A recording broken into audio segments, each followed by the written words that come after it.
Football without fans is nothing. It can be the greatest game in the world. If there are no people there to watch it, it becomes nothing.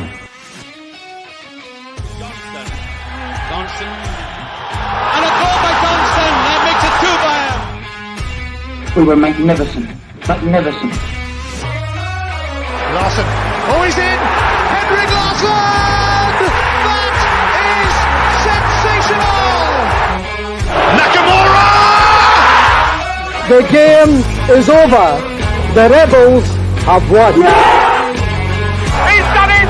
Jarvis put it in, and without a doubt, the European Cup is on its way. We'll never stop. We'll stop at half time, and we'll stop at the end of the game when we celebrate. Good evening, and welcome to another episode of the Jungle Gyms podcast. Guys, today we witnessed the final game of the season. It was the title celebrations. A very, very special occasion. It was a day of celebrations and also a day of tears as well, where we not only won 6-0 and got the trophy, the league trophy, after a long and arduous season, but we also said goodbye to two great servants of Celtic over 9 years each, of Tom Roddick and Neil Beaton. A brilliant game as well. I stayed until the end. We did the lap of honour. The players and the staff did the lap of honour. And I actually stayed until the very end. I went outside and I cheered on the players whenever they were actually leaving and going to their cars. A lot of supporters stayed to cheer them on. They were still in fine spirits. And I think there's a lot of Celtic fans who are camped out right now in George Square. And I believe in during these celebrations, no benches have been harmed. We're joined by Paddy and McGinty. How are you guys doing? All good, mate. All good. I think it's I seen pictures for the Gallagate and the Merchant City, and it is absolutely jam packed. It looks a brilliant day. I wish I was there, but my wee fella didn't want to go, so that's fine. Get to spend the day, my boy. I've seen the game. I've absolutely loved the result. I've loved everything about the day, and just iconic scenes, mate, from start to finish. A brilliant game. Then after it, just incredible, mate. It's just one of the big reminders that comes along and reminds you why you support Celtic and how good it feels to be a Celtic supporter. And you can't recreate that anywhere with anybody else, any other team. So I'm on the mighty Glasgow Celtic, as you can see, champions. There he is, big Boster Cogley, the man. Love him.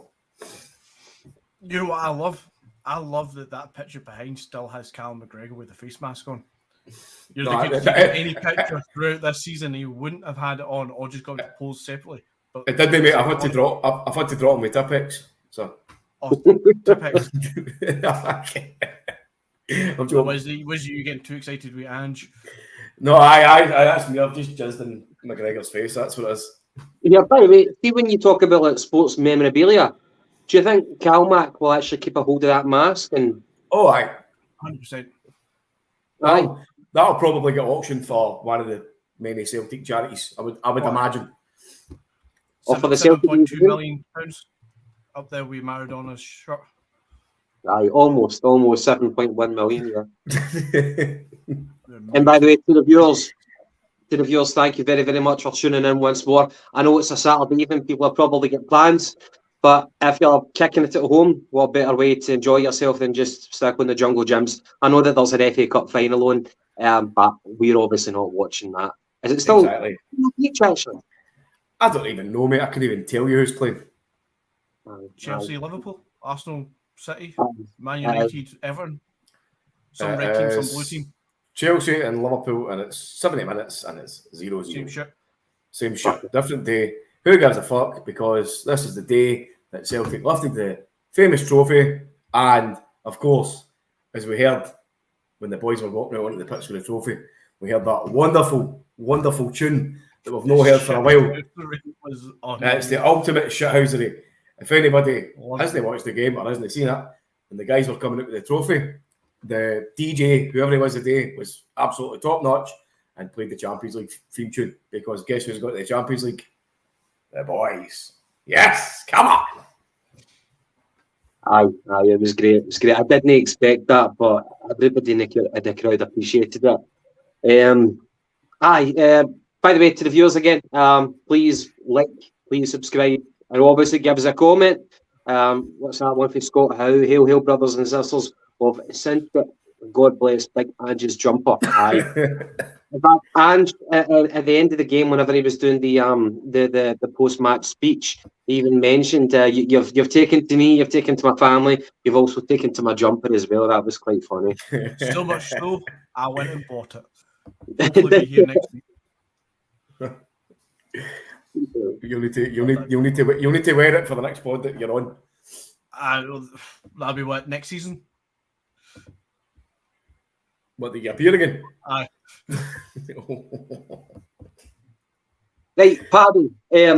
Final day of the season. You can't always guarantee, although the fans are in celebration mode, you can't always guarantee that the performance and the scoreline is necessarily going to deliver. But 100% it did deliver today, 6-0. What was your thoughts on the actual game itself, mate? I thought it was great, mate. I thought it was kind of indicative of the football that Ange promised us, and it's something that we've saw throughout the season. We've saw big wins before as well, 6-0 wins against Murren, 7-0 wins against Dundee. And today was just the icing on the cake for the season. The guys went out there from the start and they played the Celtic way. They played creative, they played forward, they played free-flowing, fast-thinking, total entertainment, non-stop, swashbuckling kind of football. And produced a wonderful scoreline, which we've did a few times, like in the last game of the season. I think we've done it under Ronnie Dyler as well. We are like a 5-0 victory or something. So, as I say, mate, it's a great way to end the season. But again, it's good to see the individuals that we're getting back on the score sheet and the guys that were setting things up. Kyogo with 2 goals, Giakoumakis with one brilliant goal, and another one was pretty lucky, but hey, who gives a monkeys? It was a goal. Turnbull's was a great goal as well. That's something that I've kind of been a wee bit critical of him this season, is getting forward and getting shots off. But I thought it was a tidy goal. I says to my old man, just on Turnbull, Paddy, I says to my old man earlier as well, you stop and realise Turnbull's on double figures for goals. I think that was his 10th goal, and he's missed about 4 months from November through to pretty much 2 weeks ago. He's missed quite a lot of football, yet he still managed to get into double figures for goal scoring. Same goes for Giakoumakis and Kyogo. Unbelievable the amount of goals that are in this team. That's obviously Giakoumakis is now the joint top goal scorer in the league.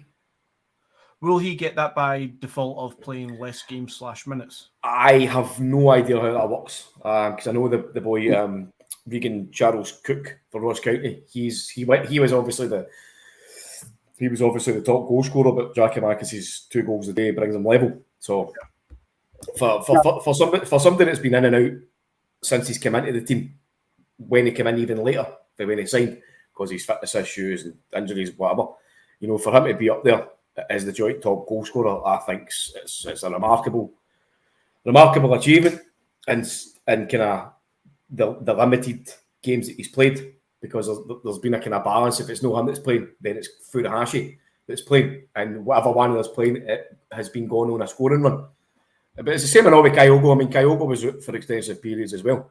Mm-hmm. So for him to come in his debut season and score so many key goals, pivotal goals, and it's the same as well with Abada, a wide player, and he's come in and scored some cracking key goals. It's a great team. It's a great fluid camaraderie in the entire squad. And as Big Ange said at the end, we will be back bigger and better.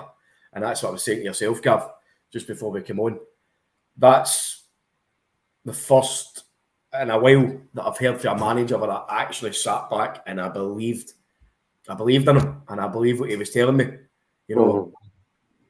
I've done it with Ange. Whenever he's told us what he's going to do, you're like, right, okay, that's fine. I believe that he's trying. But when he said that today, mate, the hairs on my arms and my arse stood up with excitement and anticipation, because I believe that we will be back even bigger and better. And by the way, touching on the point he's made about Giakoumakis finishing the season, obviously get 2 goals today, so he finishes the season joint top scorer. I'd actually written down a couple of stats here, and because you kind of brought it up, I'll just kind of go along with this then. So Giakoumakis, he's got 13 goals, and that's in 21 games. Now, he's got a goal every 81 minutes. Think about that. Every 81 minutes per goal.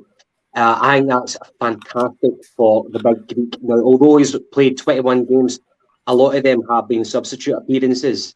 So that's 13 goals, 21 games. And then moving on to Kyogo, who again got 2 goals today. He's got 12 goals. Again, this is just the league, of course. 12 goals in 20 games. And that's a goal every 101 minutes. I think that's fantastic. We can look at both Giakoumakis and Kyogo. And as you said, I'd be proud of their work. And as you said, they've scored pivotal goals. Compare that, okay, to Morelos. I don't want to talk about them too much, but he's got 11 goals for the season in 26 games. And Morelos scores a goal every 193 minutes.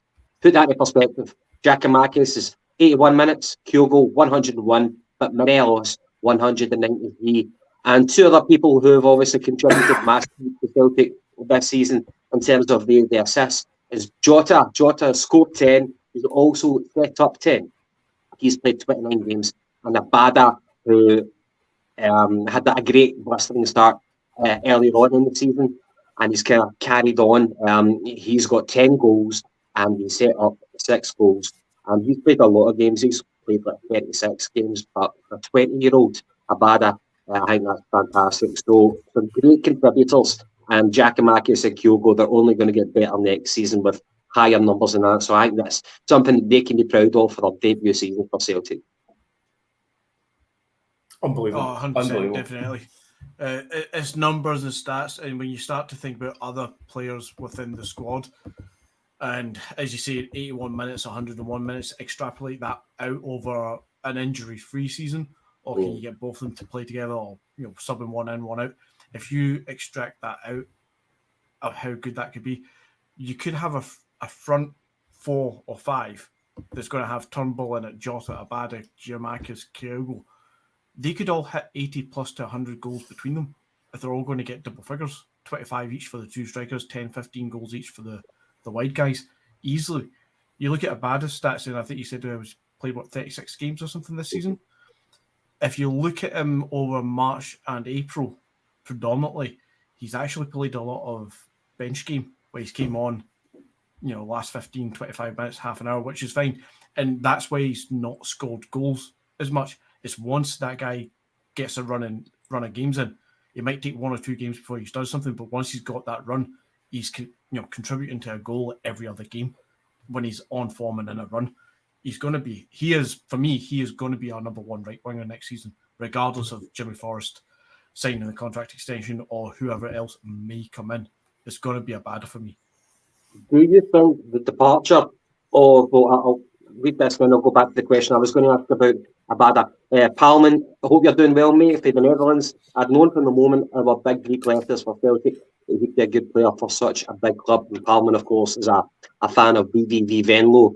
By the way, I hope your team are doing well, and the second tier in the Netherlands, I hope that they're on the rise. But McGinty, the question I was going to ask you was, Abada, you're talking about, you think he's going to be our main right winger for next season. Do you think the departure of his countryman Beaton will affect him on a personal basis and professional basis? Obviously, someone who speaks his language, I think that Beaton actually cooks meals for him and stuff like that. He said that in an interview. So obviously, they're good friends, and he's been like a big brother to him. How do you think that'll affect Abada? I think it will affect him personally. Obviously, it would if he's used Beaton as a kind of friendship and a bond to help him integrate into the team. Beaton seemingly is well thought of within the squad. He's been there for many, many years. You saw, I think it was at the end of the game, near the end of the game when Beaton was coming on, I think he gave Abada quite a big hug before he went on. I think it was. So you can tell that they've built up that bond, and that will affect him, definitely. But I don't think it will affect him on the pitch. I think the type of player that he is, the way that he plays with such determination and drive, and commitment going forward. I think everything else will be, out the window at the back of his mind. Just play football. I think he's definitely taking the benefit of having something like that to bed in. You see it with the Japanese boys as well. I believe that the option to buy was Maeda's prerogative to have that in his contract, purely to see if he's settled. And if he doesn't settle, then he doesn't need to commit. But he is, so he's committing. It's going to be great. But I think having those, we see it all the time when you have other countrymen in the squad, it certainly helps. But the guy's been here a year now.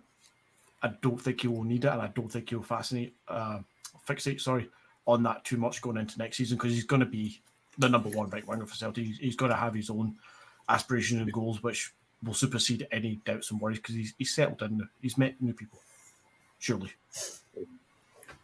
And Paddy, touching on Beaton, 9 years at the club. He's never really been a first team regular, but he's been there for important moments such as like European qualifiers, helping out and central defence and stuff like that. He's been a loyal servant. Never really been a fan favourite as such, but this season it's quite ironic. This season he contributed a great deal for Celtic this season, and he seemed quite reliable when we needed it. What's your thoughts overall about Beaton? Overall, mate, as you say, he's been a good servant to the club. There's probably times where we could have maybe moved him on, but we never, and we kept him about. And he was useful. Sometimes you might not have really saw it or understood it or noticed it, whatever. But this season, he's been played back and he's more familiar position, which is midfield, and you've saw how much better he's been when he's not been deployed as a kind of emergency centre back, which is something that we've kind of poorly handled, because we've been playing a midfielder at centre back rather than going out and buying an actual centre back as cover or as somebody who's going to come in and try and push for the place. But he's done everything that he was asked without complaining. He's captained the team as well at points. So all in all, a decent player for Celtic, and it was an emotional day. Like on the 6th minute, the Celtic support gave him rapturous cheers, applause. Same on the 18th minute and all with Tom Rogic. So it's a shame to be losing an experienced player, somebody that I'm sure is a big character in the dressing room, as you've saw with the kind of friendship that's been brought up with Abada, McGinty says. But listen, he's moving on for family reasons, so best of luck to him. Same on all with Rogic. Rogic came off in tears. Guy was breaking his heart. I think at that point I was fucking wipe the tears away myself, try to make sure nobody saw me. But two good guys. We're going to have great memories, especially Big Tam Rogic. Anytime I see Big Tam, I play the Titanic theme tune in my head because of that famous YouTube clip of the winner and to secure the treble in Rodgers' first season. So absolutely brilliant. But listen, that is what it is. Celtic as a club does that to players. You've seen it with like John Hartson coming in. He's got a big fucking Celtic crest on his top. Donati, Crossas. I could go on and on and on. People just come here and they grow to love Celtic, and it becomes a massive part of them. But to say they're away now, that's the last game. They're moving on to pastures new, as is what happens. Players always move on. So we now look to the future and we see who's going to replace them. So it's going to be interesting. All good things come to an end. With Rogic, you don't come across many players like that. A big, tall guy, but very, very elegant on the ball. One of my favourite kind of tricks that he does is what I call the Iniesta shuffle, when he moves it very quickly from one foot to the other foot to evade his opponent.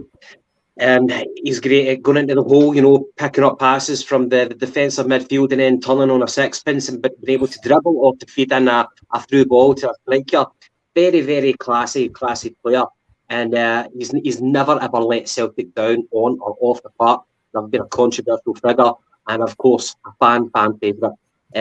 And McGinty, some servants who've been at Celtic for a long time and who leave, they don't always get the kind of crowning moment, the fitting moment to depart on the red carpet, as it were. I remember Chris Sutton, his departure from Celtic was not the best. I think he went out of favour under Strachan, and but the point I'm making is that the departure that Beaton and Rogic have made today was befitting of their time at Celtic.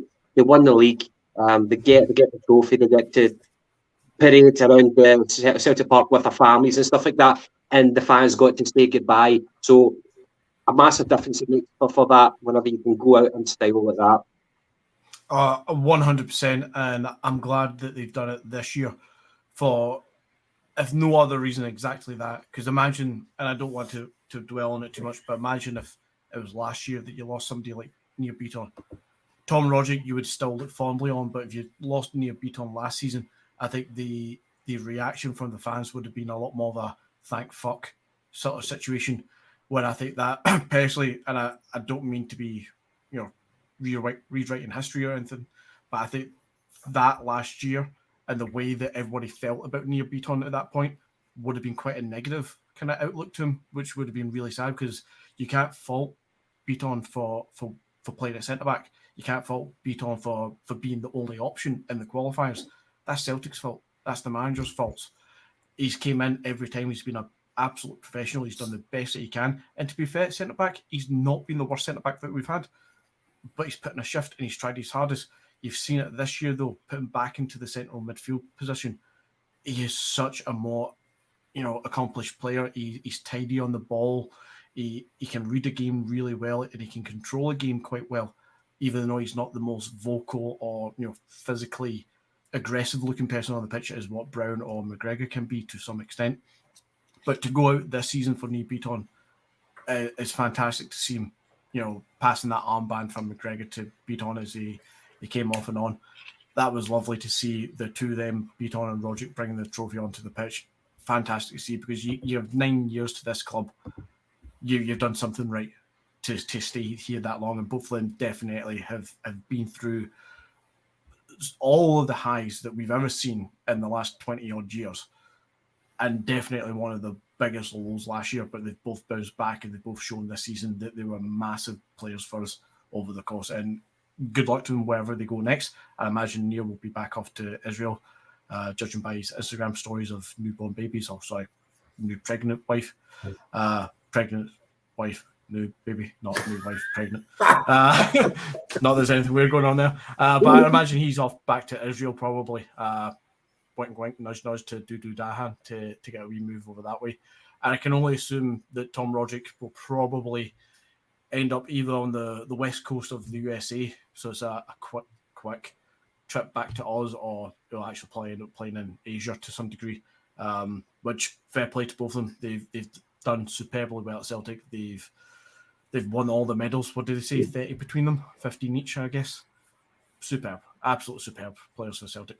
Up there for me, we Mikael Lustigs of the world, of brilliant servants, brilliant players, always try their hardest, go down as icons of the club. I had a comment from Woodsy earlier on. Apart from Calmac, correct me if I'm wrong. So the players that we had during the quadruple spell, the invincible time as well. Apart from Calmac, who have we got now? Because Bruni's left. Forrest. So we've got Forrest and Calmac. So it's very much a changing of the guard is what we're seeing. And whenever you do that, like you hear of like Alex Ferguson under Man U, he was great at reinventing a team, knowing when players had to be moved on. And for one reason or another, that's what we are seeing at Celtic, whether it's us who's kind of encouraging them to leave or them who are leaving for pastures new. But Paddy, it's very much a changing of the guard at Celtic. Big characters leaving, new characters coming in. How do you think Ange has managed the transition this season, and how do you think it will go on for next season as well?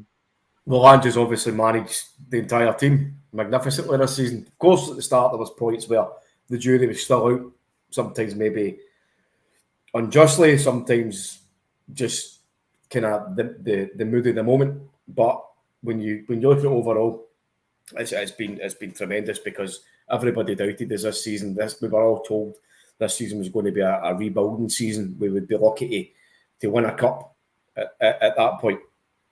And now we sit here as champions, League Cup winners into the Champions League. So Ange's just done absolutely tremendous. I was on Dale's podcast last night, Celtic supporters. It's actually a really good, by the way, it was a really good episode. I thoroughly enjoyed it. And I said that last night. I was a bit surprised the other day when I heard that James Forrest was given a 3-year contract. In fact, I was flabbergasted actually, because I thought, I could have maybe understood a 12-month extension, but certainly not a 3-year. So for me, like, that is kind of a bit of sentimentality there and reward for loyalty. But also, that was announced before Beaton and Rogic announced that they were leaving. So I think what's happened there is they've kept Forrest on for his experience, and because we're losing two vital guys with the experience for the dressing room. So that's another guy that's still there. I think he could probably still do something on the pitch, but I don't imagine he's going to be one of the main guys on the pitch and the rest of his time. So we'll just need to wait and see that. But you've also got a guy who came on the day, and I was really, really happy to see him coming on. And I thought he actually played decently, was James McCarthy. So he could be a guy that could force his way into the fold. And of course, he's a guy with vast experience, vast quality. So, yeah, so I think we're looking good. And then obviously the guys that have come in this season, Kyogos, Hatatis, Sabada, they're all going to be that much more experienced because of this season. So I don't think it's the end of the world, because I've every faith in these guys stepping up next season. As long as we can kind of counter that with some really, really good and shrewd signs, which, to be honest, I think we're definitely going to see. All the signs are there. We've got Mark Lawwell on, who's transfer guru.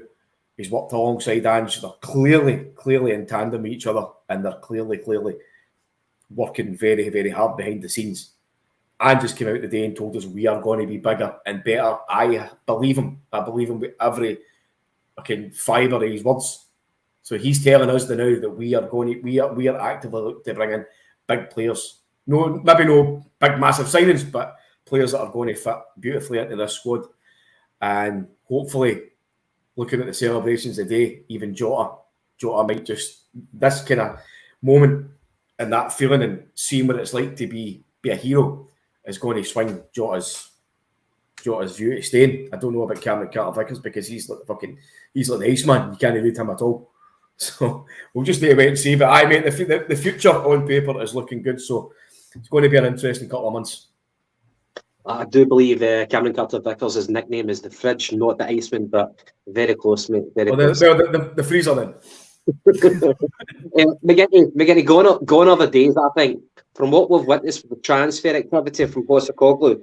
Gone are the days where, as fans, we are entitled to turn our nose up at, for example, a 25-year-old fullback playing in Hammarby who's an Iraqi international. Maybe 5 years ago, under Rodgers, that we would have taken that attitude, that kind of haughty attitude. But Postecoglou has shown us through his insight. We know that he's quite proactive,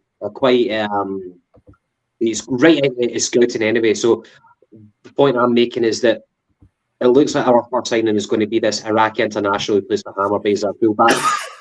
Gone are the days where we can actually turn our nose up at that, because Postecoglou is finding gems in all parts of the world. Yeah, normally, even I, the most cynical bastard in the world when it comes to this football club's board structure, not the club itself. I would usually be the one saying that really fucking an Iraqi international. I mean, what have Iraq ever done? No offense. On the world stage, playing a mid-table Swedish team sort of thing, you'd be like, come on, fuck, we need to be looking for something bigger, someone with more experience, somebody who's been around the block a few times. Look at Josip Juranovic, somebody who's an international for, no offense to Iraq, but football a football nation that actually has done something on the world stage. But who are we to say anything when you've got a manager like Ange Postecoglou who can find talent anywhere in the world and can turn talent that's right on our doorstep in Anthony Ralston into arguably a player who's not arguably, he fucking should be playing for Scotland above and beyond that Stephen O'Donnell and what's his face fucking Patterson.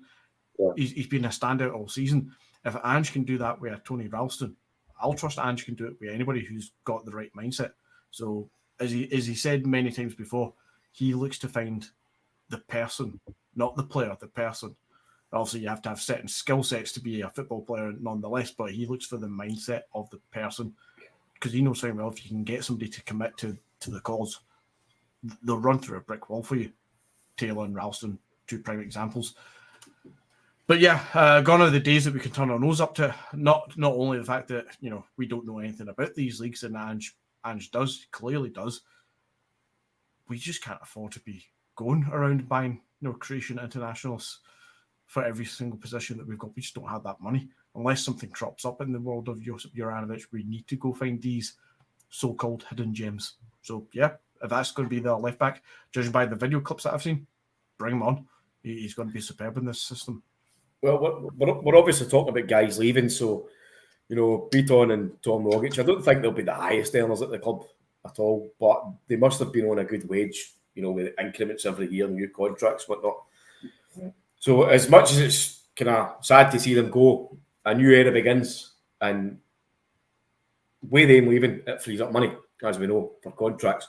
We've also got the likes of the money that came in for Ryan Christie, getting promoted with Bournemouth, the sell-on clause as well that came with Chris Ayer. So you're talking, there's a right good few million in the coffers already. And if we can get rid of some guys that are squad fillers who we think aren't going to do anything at the club, and I'm talking about guys like Barkas and Ajeti, maybe Sorrow, guys like that. If we can do something in the summer, that's going to go a long way to getting a better quality player in. We're going to have money there anyway for transfers, but if we can get some more in, then we can possibly do even better deals. So, Paddy, how do you think we're going to replace the void that is the legend of Karamoko Dembele? Just keep playing Abada. I've already moved on from Dembele. Abada's my new golden boy. Just keep playing him. I actually saw the day, just as we mentioned, a few of the outcast players there. So, Gavin, you sent us a picture of Julian cutting around on his own. Sad to see. It would be really sad to see that he's more than likely on the way out the door, especially after his comments this week. I think he's a cracking player and definitely has a place in the squad. But in Andrew, we trust if he's not found a place for him and he doesn't rate him, he doesn't like him, then you can only assume he's going to go out and find somebody else. Excuse me. But I did see Sorrow kicking around. He looked lost in amongst the crowd, nobody really talking to him, sort of thing, and him not really talking to anybody else. But I don't think I recall seeing Barkas or Ajeti or even Bolingoli. Are they still actually here? Were they there? I never seen Bolly, but Barkas, no Barkas, Ajeti, he came out with a pair of sunglasses on. Wow, I should he. I mind seeing Dembele, he went up to collect his medal as well as the young keeper Toby. They were like the second batch that went up just to get, obviously they've been in match day squad, so you get a medal. Would you care to have a crack at pronouncing his something? Toby Oluwami. Sounds good. Fair enough. I was hoping you were going to correct me if I was totally wrong. No, I just thought you were avoiding that when you called him Toby. Well, I do because I'm not 100% sure, so we just keep calling him Toby. Topstar. Toby John. Aye. There's going to be a few players obviously leaving.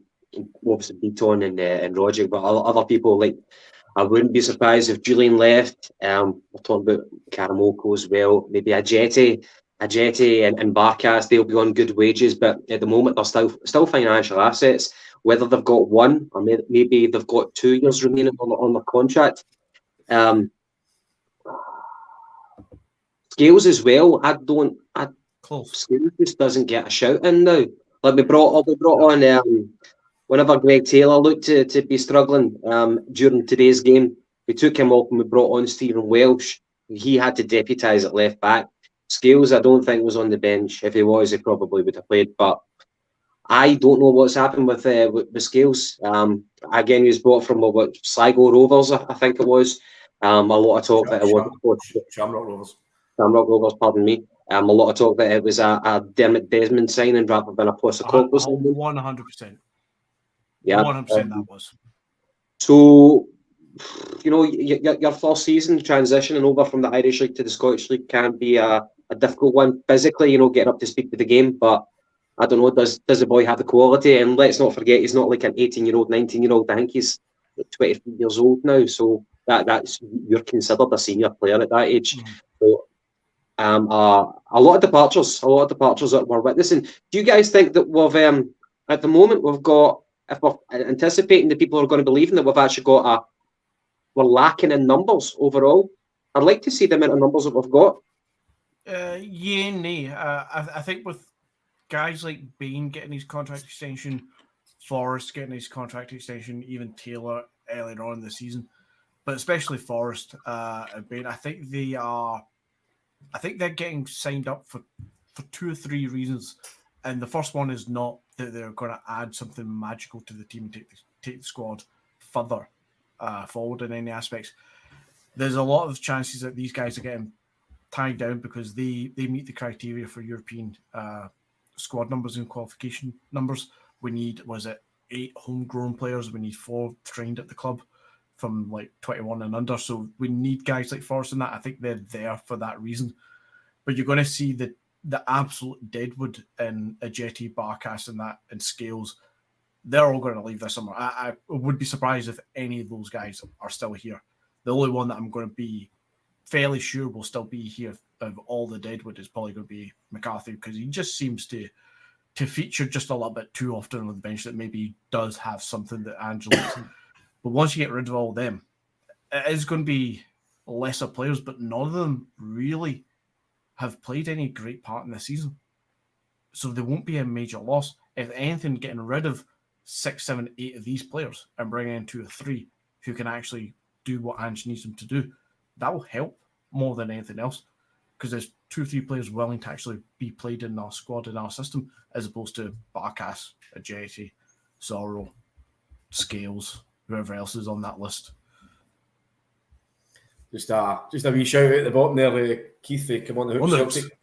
How you doing, buddy?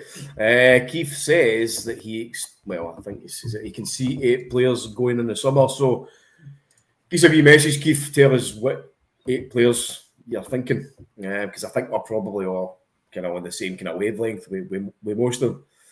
But listen, we all know the players that can leave or can go or really only massive in the squad or anything, you know. But when you look at the players that we've got now that are the big game players, how like guys like Giakoumakis, you know, the big conundrum next season is who's going to be the main men.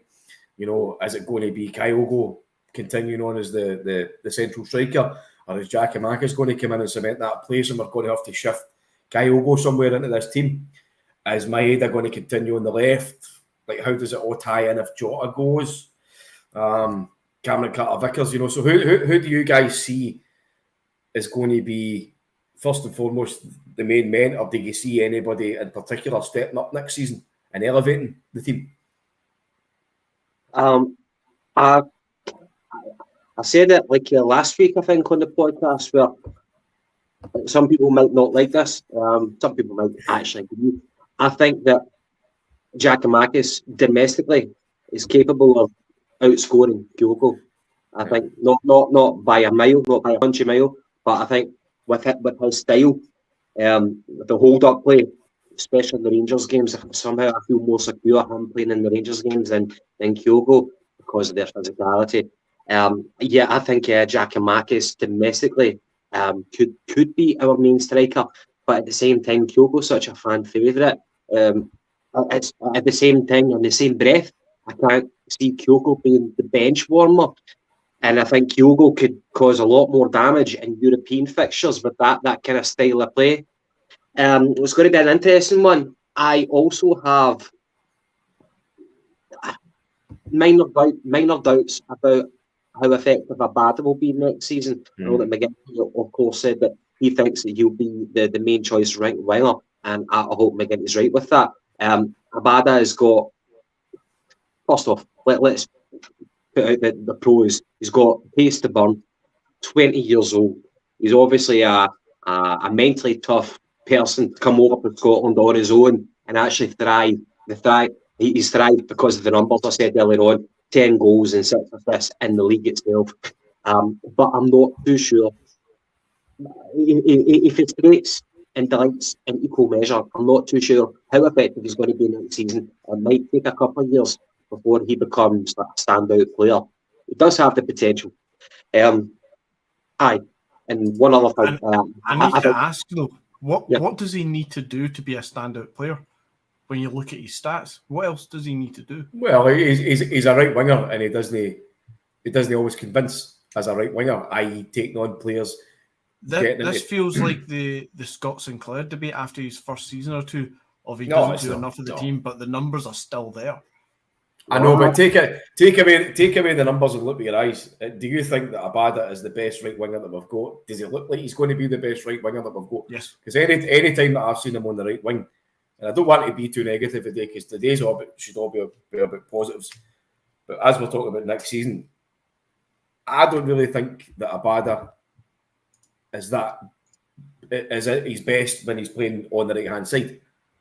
He's been at his best when he's been playing through the central positions, ghosting into spaces to score goals. But we've got too many players who are too similar. And we can't expect them all to do the exact same job. You know, if we're playing a guy out on the right-hand side, then he's got to be capable of taking on men, getting the balls in for, say, a Giakoumakis in central, or getting crosses in, or holding it up and letting Ralston or Juranovic kind of run by and then put the crosses in. I see what you're saying. He is a good young player. I think for me, he's just got to refine his position more than anything. Yeah, I think we see the best of them when. Sorry, Gav. I think we see the best of them when we've got Juranovic at right back. I think Juranovic is able to read a game a little bit better than Ralston, and that allows Abada to do what he does best, which is just look forward. So I think we definitely see more of him coming next season if Juranovic takes that right berth for his own. But yeah, for me, he already is. He's of that caliber to be starting right wing every week for me if we can. Him and Jota on the left supporting either one of those two strikers is something I just love to see. That's two players who are just happy to run at defenders and just put them on the back foot every single time. It's not often you see that at Celtic, that you've got two wingers capable of, okay, Jota mesmerises a lot more than Abada does, but they're able to push the defence back, put the opponents on the back foot and turn them inside out sort of thing and drive forward with the ball. Not often you see two players who can do that so determinedly. You remember Klimala, whenever he first joined? I know that he eventually went because it didn't really quite work out for him. But you remember after the first season, he went away during the summer and he bulked up. That's one of the things I think that Abada is missing, and that's perfectly natural in your physical development at that age, 20 years old. So I think maybe a wee bit more time in the gym will serve him greatly. But in general, I think sometimes he does go missing. But for a winger at that age, that's what wingers do. Even Ryan Giggs, who was one of the best wingers that the Premiership has ever seen, at that age, Ryan Giggs could go missing in games as well. Although obviously did contribute just as Abada's contributed over the course of a season when you look back at the numbers. But as I said, it can frustrate and delight in equal measure. But next season, there's no reason to suggest that Abada will not be better and stronger, just like Postecoglou said about the general Celtic team. We will be back bigger and stronger next season. And I'm sure Abada will be like that. But just how much so? Or maybe it might take one, maybe 2 years for him to really, really come into his own. But I'm hopeful for it. It's not Abada bashing tonight. We love the player. And we relied on him a lot during this season because there was times when we had injuries and we had people who had to step in, such as Ralston. Ralston at the start of the season was fucking fantastic. We wouldn't be where we are right now with these players. And everybody has contributed at one stage or another in the season, such as Beaton as well. These bit part players have really contributed. Everybody's came in, well, not really carried much deadwood, which is great to see. Everybody's bought into the philosophy.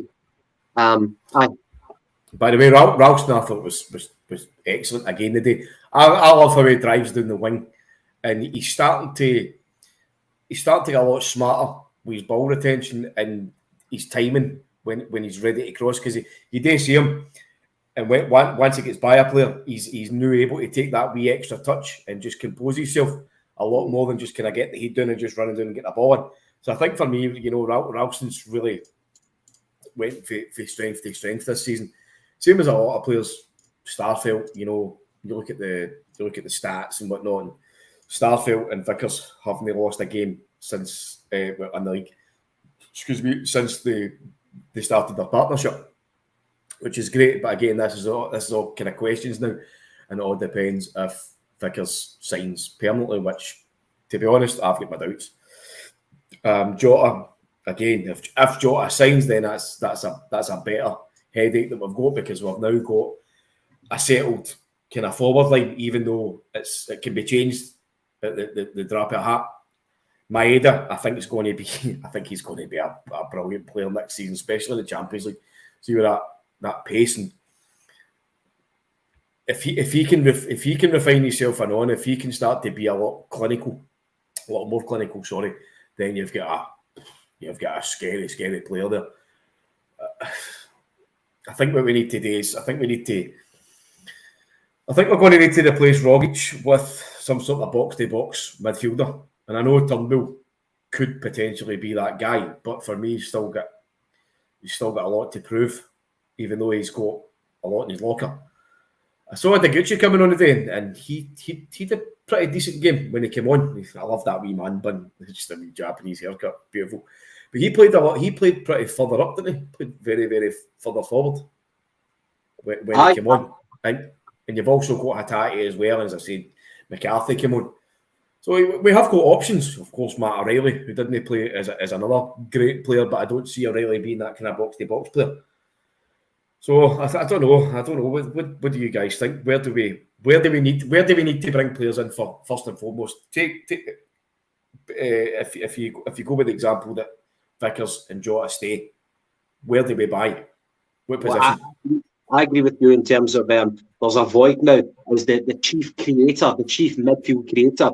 We know that Callum McGregor can play a wee bit more further advanced, but I'm talking about someone you would look at him and say, oh, he's a number 10.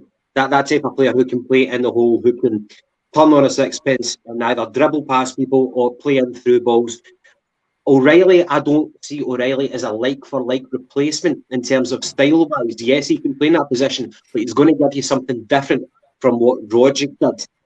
He's another exciting player, but I think I would like to see competition. I'd like to see us buy someone to provide competition in that void which Rogic has left. And another thing I'll say, can you imagine this season if either Starfelt or Canada or Vickers picked up a significant injury and how that would have affected this season? So say, for example, as you said to the criteria, if Canada or Vickers does sign and is a defender for his next season, if either him or Starfelt gets injured, would you really trust Welsh to play half a season, for example, to cover an injury? We need to buy. We need better competition in the centre of defence, and I don't care if Julian is still fit and stays with us next season. For me, I've never been won over by Julian. I think centre back definitely, and a centre mid. Yeah. I think Julian's time's up. You know, we also saw his comments the other day. He basically says that he told the manager that he was fit in December, and he's not getting played. So he's more or less said that if he doesn't get the game time that he wants, then he'll get it elsewhere. So I think, regardless of what the reasons for that is, obviously whether Postecoglou doesn't think he's good enough, or whether the injury's taken a lot out of him, and if he's come back into a team where it's too fast for him, I don't know. It's all speculation at that point. But what we have seen is right for the horse's mouth that he's ready, in fact, to play, but the manager isn't playing him. So clearly, unless by some miracle and he swings his opinion on him, I don't think he'll be here for the start of the next season. So you're looking at possibly having to buy 2 centre-backs. You know, if Vickers goes, you've lost obviously Beaton, who can be that emergency centre-back as well. So it's a tough one. I don't know.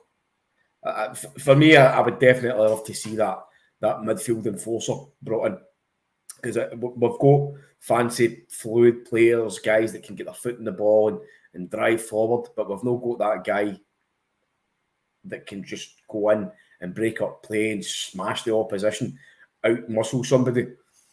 We've got that up front now for me in Giakoumakis. You look at his goal today, and it was a proper centre-forwards goal. You know, he's backed into the guy and he's out-muscled him, and his first goal, sorry, he's out-muscled him and he's held him off, just totally used his physicality, and then he's pulled out a wonder strike with an overhead kick.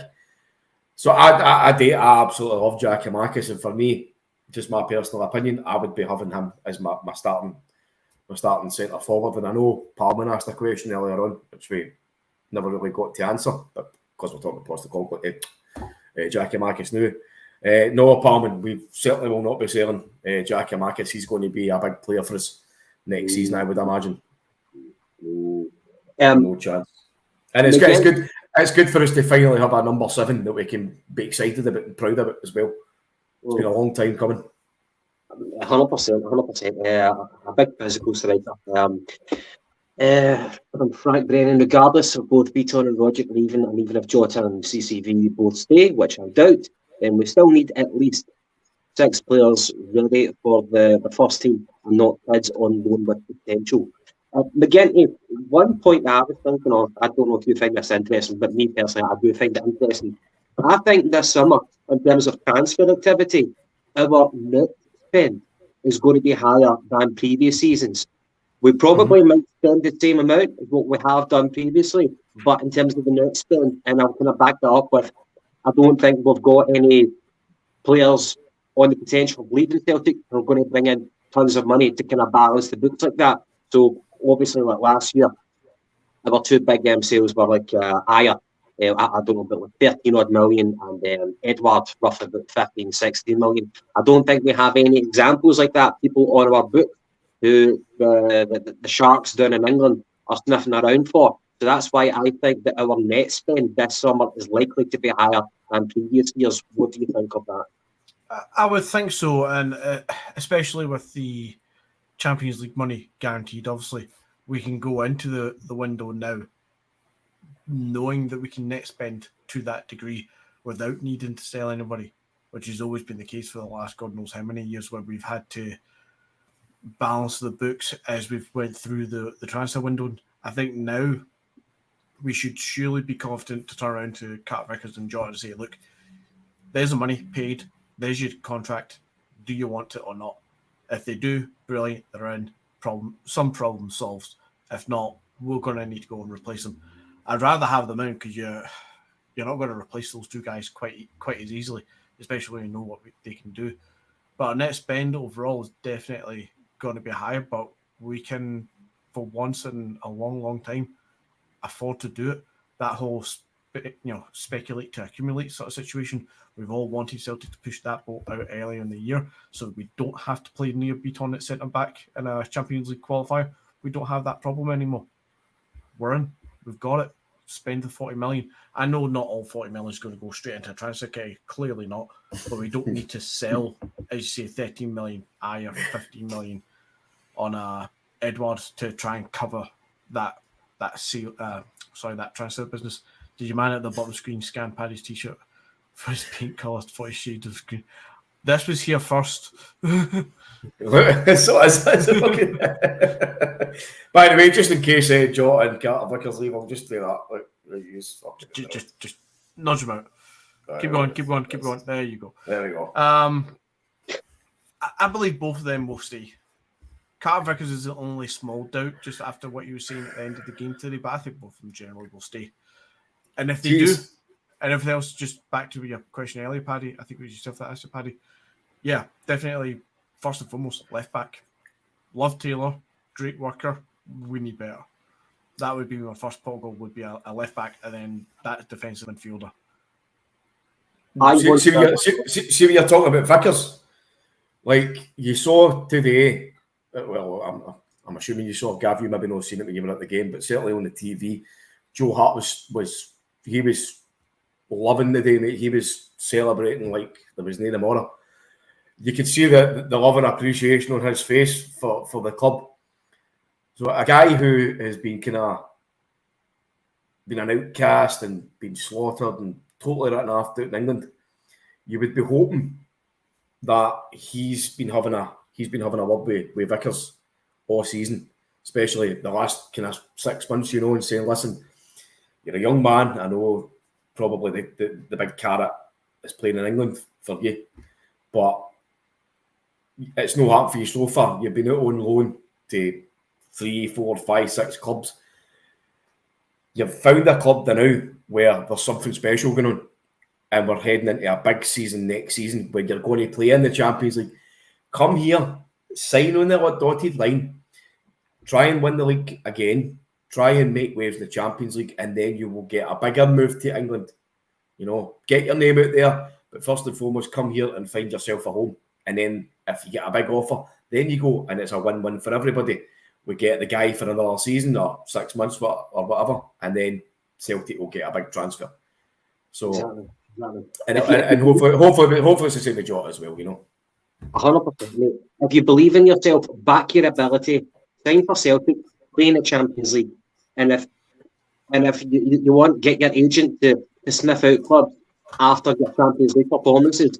I don't really have qualms with that. Well, I do or I don't, but it's the nature of the beast playing at Celtic.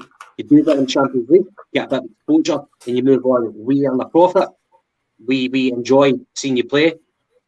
That's the nature of the beast. People at Wanyama, Virgil van Dijk, we've seen it happen. We just need to accept it to a degree, although some people can be bitter about it. I think it is what it is. But yeah, I would love Cam Carter-Vickers to back himself. Just like Jota. You believe in your ability, do it in the Champions League, and then see, it's like, it's like you could downsize right now and go to like a Brentford, which is what Ayer did, or you could upsize in a couple of years' time and go to a much better club. So it's their choice, and footballers need to be careful about the decisions that they make, because it can affect other earning potential. But hopefully they've got wise people around them, good families, good agents, and not money grabbing bloodsuckers. No, definitely, and you just need to look at players like Dembele and Tierney, who have done the job at Celtic, proved it for 2 or 3 years at Celtic, done it in the Champions League, and you get your move to teams like Lyon and Arsenal. Ayer at one point was getting linked to Milan as a move. Dembele gets his loan deal to Atletico Madrid. Did he not win a medal with them last year? Yeah, they won the... you can go these days now. Obviously, Wanyama and Van Dijk had to go to Southampton before they got their big moves to Spurs and Liverpool. Van Dijk definitely proving that he's more than capable at that level, winning the EPL and the Champions League now. We're slightly bridging beyond that need for players to go to your Brentfords and your Southamptons to prove your worth to get into an Arsenal or Liverpool or whatever. You do it, as you just said, Gavin, you do it for Celtic in the Champions League, you prove yourself for 2 or 3 years, you will get a move directly to one of these clubs. Okay, you're not going to go directly to Bayern Munich or Juve or Real Madrid, but you're going to your Lyons, your Arsenals, you're going to your Dortmunds, whatever. You're bypassing all that guff that is not playing in Europe in the EPL. Unless that's what his dream is just to keep chasing the money and keep chasing the contract, thinking that he's going to, be an Instagram hit or something like that if he goes playing in the EPL for some diddy club. Stick it at Celtic, Carter Vickers. Stick it at Celtic. 1 more year, 2 more years. Play it at the Champions League, he said. He'll get his move to a big club if he wants it, if he's good enough for it. Guys, I asked this question actually last night on Dale's podcast. I didn't get a response from you guys. Paddy, imagine dinging me. That's outrageous. But it wasn't a very sexy question. It was, like the players who got away, the people like John McGinn and Aaron Hickey, for example, who are now performing on a world stage and doing very, very well. I was thinking about this season domestically. Obviously, you scout far and wide, as Postecoglou's doing, but of course, you look in your own backyard first and foremost. I can't think of anyone, and this was a question that I posed last night. Is there any domestic talents, whether it be young, whether it be old, domestic talents that would enhance our squad? I can't think of any. I know that there's a defender. I think his name is Calvin Ramsey, perhaps, an Aberdeen fullback, and Liverpool are potentially interested in him. I heard 6 million being floated about, but apart from that young boy, I've not heard of anyone that's worth snapping up. And of course, I can't be ignorant. So have you guys thought of anyone? Or is it just is the talent pretty kind of mediocre in the SPFL this season? Well, first and foremost, I'll apologise, but I never actually saw that comment last time, mate. Sorry. Yeah, I must have been too involved in the conversation. No, I don't think that there's anybody outstanding as such. I think I would maybe. I think because we're buying, well, there's a possible need to buy 2 centre backs. I think I would maybe try to go for Porteous. And I know he can be a bit of a hothead and a bit mental, but if you can get him working under Postecoglou, a guy that can channel that aggression, I think I would be quite happy with that. You know, especially when we're going to be losing, well, potentially losing Vickers, who is a big unit, solid guy, strong in the tackle. We need that kind of balance with Starfield. Probably Porteous would be my answer. Other than that, nobody could draft it up in league. I would take Porteous 2 years ago, and I would still take him now, but it wouldn't be to be in the first 3 names for centre back, which is currently sitting as Carter Vickers, Starfield, and Julian. They're the 3 calibre that we need in that position. After that, you've got Stephen Welsh. For me, Ryan Porteous comes in, he replaces Stephen Welsh. And even then, I'm still looking at the young lad, Bosun Lowell, to step up and see what he can do. Arguably 5th choice, arguably take that 4th choice spot off of Stephen Welsh. We definitely need bigger and better, more ready-made than Ryan Porteous. No offence to the lad. He's something that could be worked on, but if we're needing 2 centre-backs, they have to be of first-team calibre, ready to go. Maybe an anger management course I would give, but Porteous. That would help. It would certainly replace the unpredictability that Beacon had. He had the potential red card in there. I'm sure Porteous could fill that void. But Paddy, maybe get one, yeah. Maybe Paddy is right. Maybe under the right guidance, from Postecoglou, maybe there is a player there. Interestingly enough, like Hibs normally kind of churn out decent talent every couple of years, and I think it was last season where people were looking at Nisbet and their left back, Doig or Deutsch. I think it was Deutsch. They've got a Doig and a Deutsch, but I think the left back was Deutsch. They were 2 players who were getting really talked up, but this season they have they're flat up in the sea, basically. So an interesting one. Just a shame that there's not that many young talents kicking about that we know of anyway. Interesting though, interesting. And I think with Postecoglou, we saw it in January with the way that he snatched up all that Japanese talent. I think Postecoglou again will be eager to do his business early in the summer window. Obviously, we don't have to go through the Champions League qualification, so we can just wait until that starts. What normally the first game is, what is it? October, I think it is. So all we need to do is just do our due diligence. Obviously, we've been scouting players anyway, but now we're coming up for the time where we can actually finalise these deals, and we've got that carrot. What better carrot can you offer a player? Champions League football. Come to Scotland, do your thing. You'll get the exposure, and eventually you might get a move down south if that's how they want to play it. That's what ambitious players nowadays do. So I can go for it. Exciting times, guys. I forget, when is the Champions League draw? Did they do it whenever the season starts? Did they do it during the summer? Did they do it at the tail end of this season? Once everybody knows or not? I think your qualifiers are still mid-August. You're still doing qualifiers.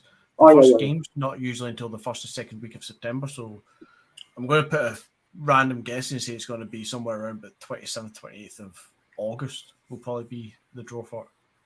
That was a shocking question. Yeah, I can't believe I even just asked that. When did they do the draw? And the guy's like, well, you need to wait until people qualify before they can do the draw. Well, yeah. By the way, the horse with the most. Occasionally I do come up with clangers. By the way, over the course of the season, one of my biggest achievements being on this podcast is not dropping the H-bomb. Even when I've been steaming, because sometimes I have been drunk as a skunk on this podcast, never drop the H-bomb. That's something I can be... Are you confident in that? Pardon me? Are you confident you've never said that? Confident. You fucking have. I'm not confident to say I can tell you when, but I feel like you might have. Paddy, really? Yes, you have. I'm fucking telling you. I remember a specific time you mentioned the word hunt. But anyway, listen, never mind them. Don't you want to know about them? Come on to Frankfurt. I don't know. It's been a brilliant, incredible roller coaster of a season. You know, guys like Callum McGregor have stood up. Guys like Ralston, Joe Hart, centre backs, Vickers, Starfelt, Taylor, fucking Hatate, Maeda, Jota, everybody, a man. Kyogo came in and turned into this fans' favourite. You know, it's been an incredible season. But I know Callum McGregor won the player of the year, the writers' player of the year, was it? Or the players' player of the year. Who was your favourite players this season, and what was your favourite games? Abada? Fuck off. Standouts for me, it has to be probably Joe Hart. How he came in and commanded that back line, and just the infectious way that he's taken to the club. He just instantly gets it, and he's a superb talent. I was down on the signing when it first happened. I think Yes, you very well. Yeah. I think we got linked him the year before, 2 years ago, and even then I was like, oh no, he's a has-been. He's lost it, overhyped and all the rest of it. I bought into the English press and the English media thinking that, you know, because you were told by Pep Guardiola that you weren't good enough, that means you're shite. Clearly not. The guy is an absolute phenomenal goalkeeper. For me, he's probably been my favourite. As far as the best game, can I get back to you? There's quite a few. Not because we won't see you until next season. Exactly. There's quite a few good games throughout. There's been some disappointing ones, some ones that were so close. You know, you take your Real Betis games and stuff, you're like so close to being magical, then you lose it all. But let's go with the... I don't know. I don't know. I'll come back to you on that one. Is there anybody that surprised you this season in terms of a player? Oh, the two fullbacks, Ralston and Taylor, 100%. Both of them have been absolutely outstanding for their perceived abilities and stature in the game. They've been absolutely fantastic this season. Do I think they can go on ahead again? Probably not. I think they're probably at the peak and we do need better, but overall, they've been absolutely fantastic. Yeah, let's just go with a 3-0 game. I think in terms of like sheer euphoria as a Celtic fan, the 3-0 game, that tops the lot. But favourite players for me, well, a massive shout out to Ralston, the kind of the hero, you know, like the kind of relatable hero, the bricky as people call him, you know, the guy who turned it around, turned the doubters around, earned a contract extension, and made his family proud of him. You know what I mean? Like, that's every fan's dream, to, you know, represent the colours that you support as a boy. And this guy's done it. He did it before, but now he's actually a hero. And I'm glad, not glad in the sense that Juranovic got injured towards the end of the season, but the upside of that was that Ralston then had a part to play again. He had a big part to play at the start of the season, and now he's had another part to play at the finale of the season, and he can feel 100% involved. Whenever he puts on that medal, that league winners medal today, he can say, I earned that. 100% he did. So Ralston, for me, one of my favourite players this season, for everything, man. And they get goals, they get assists. Another would be Jota. Jota. Every club needs one player who gets their fans off their bums and applauds, and just when you marvel at the deft touches and flicks and tricks that the man can do. Get it all in abundance. You might not have seen quite as much, Gavin, because you were at the game, but the replays of some of the stuff that Jota was doing on the TV, absolutely fantastic. They was it 3 keepy ups to control the ball, a couple of step overs and flicks to kind of dummy the. Some of these moves were fantastic. It's exactly what you want to see at a club like Celtic, a pure entertainer. Okay, he's not Ronaldinho, but he's right up there with some of the best footwork and talent we've seen at Celtic for a long time. You can tell that he's a player who plays when he's enjoying himself, when he's in. No, that he's not always in the mood, but when he's in the mood, he's unplayable. And as you say, Gav, he's somebody that excites you, he's somebody that gets you off your seat, and it's a beauty to watch when he's at full flow. For me, I think I'll need to give two mentions. First and foremost to Captain Fantastic, the man in the mask. We've all seen that photo, the side by side, and it's Callum McGregor as a ball boy. To Callum McGregor now a league-winning captain. So that man there should be the inspiration for any young player in Scotland, any young player who supports Celtic and wants to play for Celtic.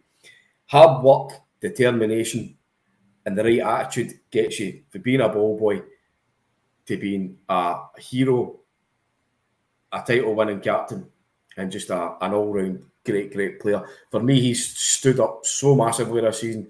He's been an inspiration. We've all heard the kind of snippets that Celtic released when they were doing the season book renewals, and it was Ange and it was Callum speaking in the changing room, and you see him in the huddle, and everybody is listening to him.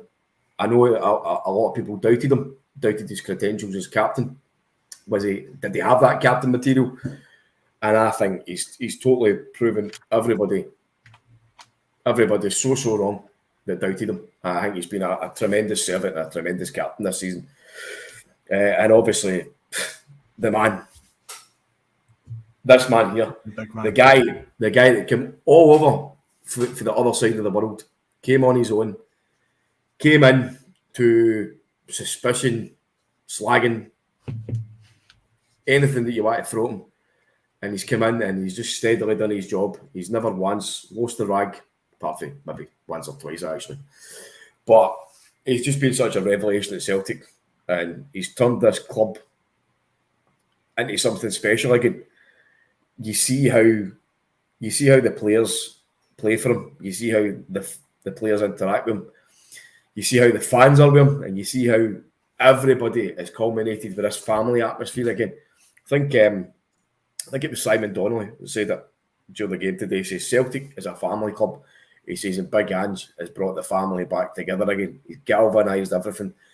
And then, obviously, Ange's speech at the end, he says that the Celtic support has accepted him and we've accepted his family.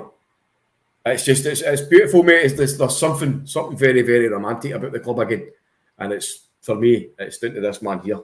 And I think he's just been an absolute gift from God. So, big thank you to Callum McGregor and a big thank you to Big Postecoglou. Absolute brilliant guys. Love it. Celtic through and through. And you see, whenever we look on, moving on to next season, but also looking back in the past, over the past 10 odd years, there's not been many, I think only this season has been the only one where it's been almost neck and neck for the majority of the season. There's not been a close title challenge in a long time apart from this season. How nip and tuck do you think it's going to be next season? I think the last 2 games against Rangers what I'll say is the 3-0 game at Parkhead got a lot of people excited, and I think I'm guilty as well. I kind of got carried away to an extent and believed in the supposed demise of that Rangers team. But the following two Celtic and Rangers games, they did themselves justice, and I think it's very, very close in terms of strength in the starting 11 and strength and depth between Celtic and Rangers. I don't think there's much to separate the teams. How close do you think it's going to be next season? Either of you? Closer than we hoped and what we would want. I don't want to delve too much on what happens with them during the week. But I think if they win the Europa League and if they got into the Champions League, the windfall that they know that is coming, they'll be mugs and they'll splash it all and strengthen that squad. They've got a lot of players going out, so they'll strengthen it again. So I think they'll go toe-to-toe with us. But if they don't, you have to believe that Ange has identified players that he knows: left back, centre back, defensive midfielder, a winger. He's going to bring these guys in, and this squad is going to get bigger and better, as he says. And I believe that we'll be great next season. I think if our squad goes the way we think it is, and if they don't have the magical windfall that they think they're going to get, keep in mind they'll need to have that money, if not more, to cover all the debts. But they're stupid and they'll spend that money regardless. And they do that, then they'll try and go toe-to-toe with us. But I think we're going to have the benefit of a gel team after this season, strengthen it in key positions, and a guy like Ange Postecoglou who knows exactly what he's doing. And by all accounts, it gets better in season 2. There's a belter for Kieran. I've said it in other pods, but Ange is like a random night out. Unexpected, not pre-planned, but it's the best night ever. We never expected anything when Ange was announced. Absolutely not. I'll answer that one. I know, Gav. I think we're going to be so much stronger next season. I'm going to go with the predictions of the Australian guys and people for that side of the world who told us at the start of the season to expect Ange's second season to be the strongest that you'll see, and I totally believe that. I think, as I say, what he's done this season is he's worked miracles with the turnaround. You look at the first kind of squad that we had to come in and buy 12 players, a full new team basically. We're going to have players coming back to loan that could possibly make waves, maybe like a Shaw or Urigide if he comes back. But I think we're going to bring in, I think with the connection with Mark Motherwell and the timing now was being announced that we're going to be in the Champions League, we're going to bring in some really, really good, exciting players. But I think the biggest thing for me is the fact that we don't have to play the qualifiers. We're going to get a proper break. We're going to get a proper holiday and pre-season. So guys like Maeda will get a break. Hatate will get a break. Giakoumakis will get a full pre-season. And everybody will be ready to go. I think everything's just fallen into place for us to have a really, really cracking season next season. And hopefully take some big scalps in the Champions League, because we've not had that. We've not had a proper scalp in the Champions League since Rodgers' first season when we took Man City toe-to-toe and they had to equalise us 3 times against us at home. So I'm looking forward to seeing the Celtic part again under the lights with that famous tune. I think it was Kieran earlier on in the podcast in the chat. He was asking how long is it from now till basically the start of the season. Keeping in mind that we, as you say, we don't play qualifiers, we're going straight into the Champions League.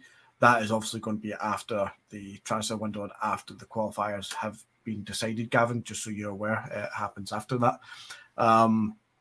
It's about 12 weeks, actually. It's not until the 30th/31st of July, which is a solid 2 months plus away from here. And it works out to, I think, 11 or 12 weeks. We've got so much time off here. Years gone by, we've had like barely 5 weeks, yet here we are with 12 weeks ready to go. Do we have anything big planned? Don't know. We could do the big glamorous tours of Asia and America, and go play with Real Madrid's and Man United's again like we have done in previous years and get some money in that way. We might do, we might not. We're obviously going to do the big Australian tour in December, but there's scope in the summer that we can properly organise a proper pre-season training camp, wherever it needs to be. It doesn't have to be just to the back end of Austria or down south to France and playing, third-rate teams in these countries. We might still do that. That might be actually what works for us. But we've got the ability to actually go spend time, better the squad, bring players in. That one thing that Andrew said a couple of times throughout this year, that it's basically been, Saturday to Wednesdays to Thursdays to Saturday to Thursday sort of thing all season. He's barely had any time to actually train with these guys and get them to understand the formation and the style that he's really trying to play. They've all learnt it as they've been going on in the job sort of thing. Now's the time where Ange can sit down for a good few weeks here, drill it into these guys, what it is he needs them to do for next season. The new guys can come in, bed in as well, and hopefully go get some big friendlies, done at the same time when these big clubs are going to do their friendlies, because a lot of the time these big clubs don't come back to their pre-season until, the start of July, at which point we're already deep into qualifiers. So, sorry, end of July, at which point these, whenever they come back. Point is, we've got time to build here. We've got time to plan shit properly and actually build on what we've got. 100%. And to the viewers as well, obviously, one of the most important things over the course of this season for our podcast has been your own contribution, getting to see your own personalities.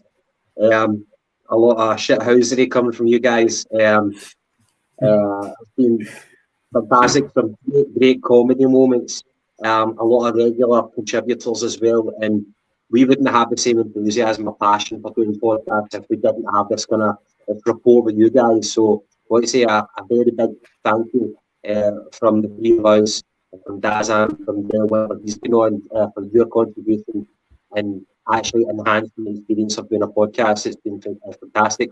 And I want to ask you guys, as viewers, what would you expect during the close season, during the summer? Obviously, the Jungle Gyms aren't going to fucking hibernate during the summer. But what would you expect from a football cast during the summer? What would you like us to talk about? If there's any suggestions, then you know where we are. Give us a shout. Please let us know. Contact us on Twitter, or even just give us a comment right now if anything comes to mind. Because we are going to have to get creative. Obviously, there's going to be transfer rumours, and that's like the soap drama of being a Celtic fan. We get to look forward to that. The fucking shit that gets strung out from the tabloids and the back pages. But at times we're going to have to get creative as well, and we might harken back to historical moments for Celtic matches and things like that. Celtic players, legends, that sort of thing. So if there's any kind of topical things that come to mind, please let us know. McGinty and Paddy, what do you guys think about the summer? It's going to be kind of bittersweet not having football, but it's not a new opportunity. Well, it's going to be our first pre-season, I think, Gav. Obviously, we came onto the scene this season as a group, as a podcast, and enjoyed every minute of the ones that I can remember. And I just to echo what you said, mate. Thanks to everybody that's been in and commenting. We're only doing this because we love to sit and talk shit about Celtic. Obviously, you guys are the same as us, and that's what we're all together in this. It's not just fucking us three or Dazbo or Dale or anybody else that comes on. It's all you guys, because these gives the comments that keep the conversation flowing. So we'll work hard on trying to get some decent content, something different. Try and stick it for the rest. We don't want to kind of regurgitate what everybody else is saying, so we'll try our best. But it'll be nice to get a wee break at the weekends, I know, Gav, because we'll just be stuck to our Tuesday TikTok for the pre-season. So we'll come back bigger and better next season, as Big Ange says. So we'll do what the big man does. I'm going to have to get a new hobby during the summer to fucking fill those voids, which will be the weekends. I might have to pick up stamp collecting or some fish like that, man. Thanks, Scott, and everybody else that's been commenting as well. Back this podcast, fucking love it. Well, we fucking love you, so that's why we're doing it.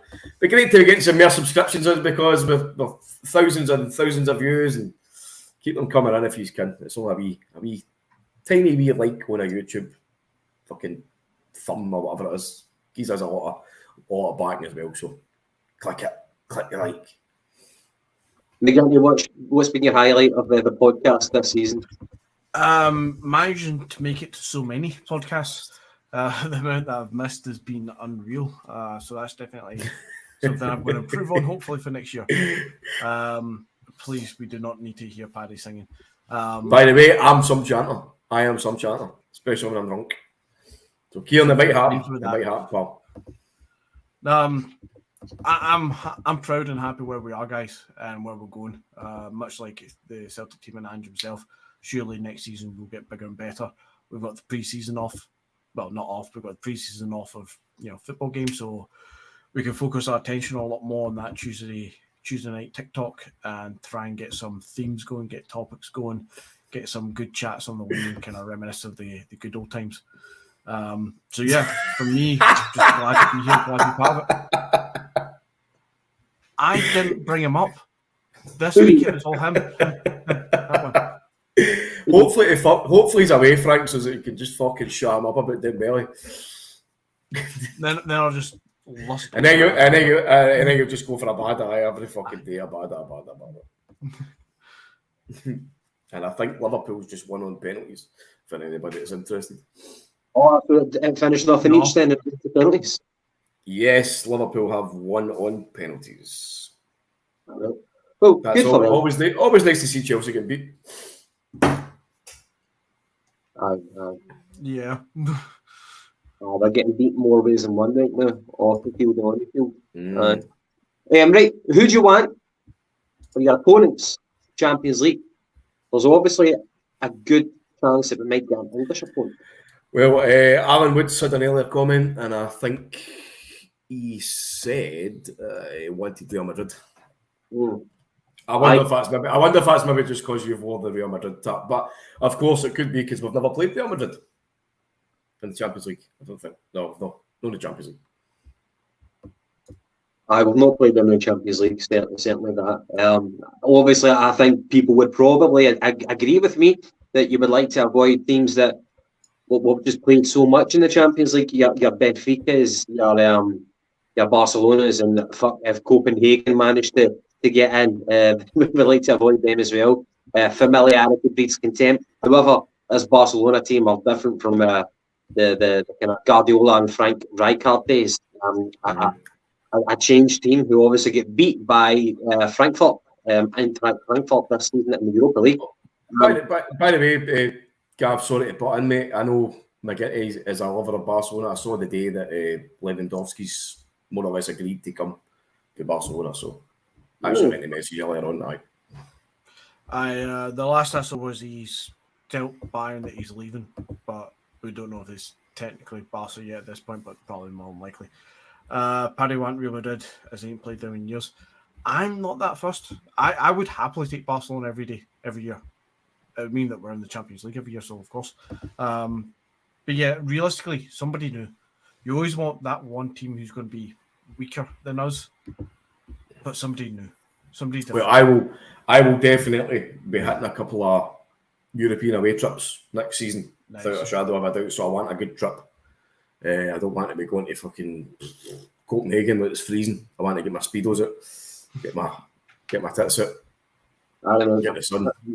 So a Greek team, an Italian team, and a Spanish team, and he's gone. Booking his trip already. Italian team. Well, we played Milan. We've played Milan. We've played Inter Milan in the past 10 years. Juve a few years before that. Cheating bastards. We've played Juve as well. And our debut season in the Champions League under Mark O'Neill. I don't know who's fourth. I think Roma or Lazio are pushing there. I don't know. I'll tell you what, if we're going to get an English team, I would like to get Liverpool.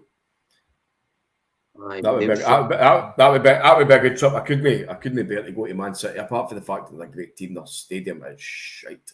Atmosphere was terrible. But then again, we would go there and take over the Etihad. So if we get them, we'll do it. So I'm just trying to see who's actually in the group stage currently. Like, obviously, guaranteed to be in ourselves, obviously. Salzburg, What pot do we go into? I think we'll be fourth. Fourth pot. I think we're going to be fourth. So we'll get all the good teams basically, and need a team for us to try and hopefully beat.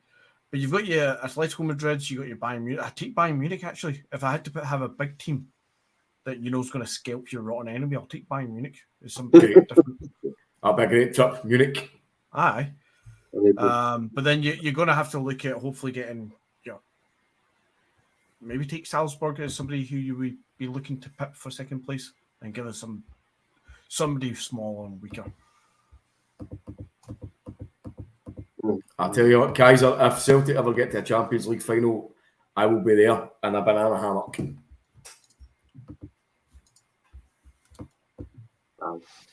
I look forward to it, man. It'll be fantastic.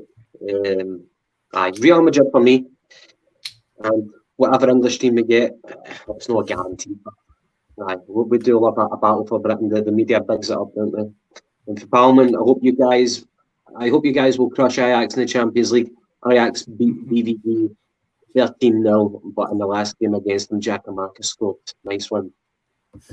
For Scott, how I've already done that numerous amount of times, mate. So it's nothing new to me. Running to the Gallagate ball naked.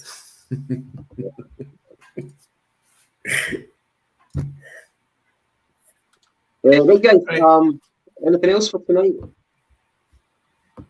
Nope. For me, that's everything I've got for today. Right, and what we need to be back on Tuesday, then Tuesday night for the Tuesday Quick Talk. Oh, aye. We'll need to come on every Tuesday now. It's the only thing we've got. Aye, I think if anybody's going to be tuning in on Tuesday, we'll need to try and do something fun, because obviously there'll be a certain game on Wednesday.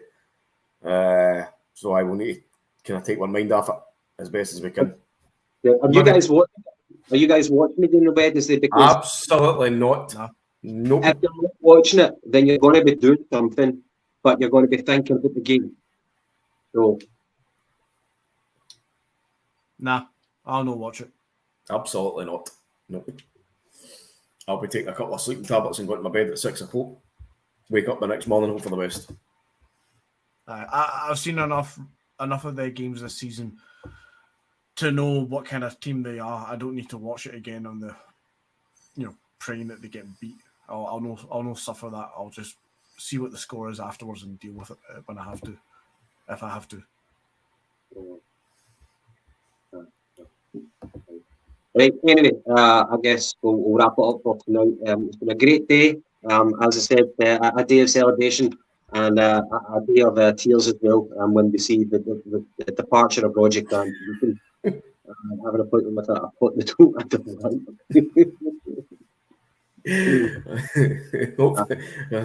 I was going to make a fucking joke there, but it's just disgusting. Aye, so. But listen, it's been a great season. Everybody it's been on the channel and groovy as well. So just before we wrap up, a big thanks to all you guys, and we'll take a break for the football and we'll do it all again.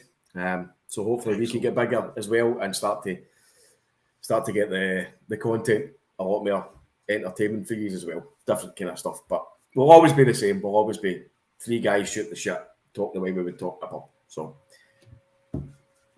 brilliant, guys. Thank you very much as well, and hail from me. Right, good night. God bless, guys. Enjoy the rest of your weekend. Enjoy your celebrating. Money hoops.